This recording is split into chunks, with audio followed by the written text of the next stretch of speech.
Jenengan Sela. Sela. Nggih, nggih.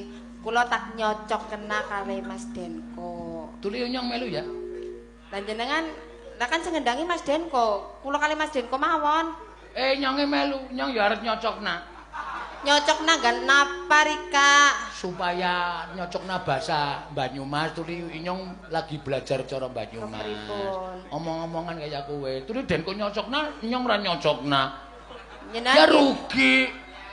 Oh jenengan nggih kepengin nyocokna. Ya iya, tuli sing ngajak nyong, sing nyocokna Denko.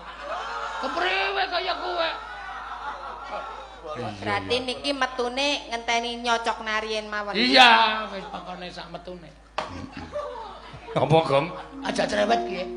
Ora bisa bahasa Kabumen aja melu-melu, ya. Ya. Ayo Mbak Kayune, Mbak Lian. Mbak Lian siapa sih jenenge? Kula Lian Sindu. Oh, Lian Sindu.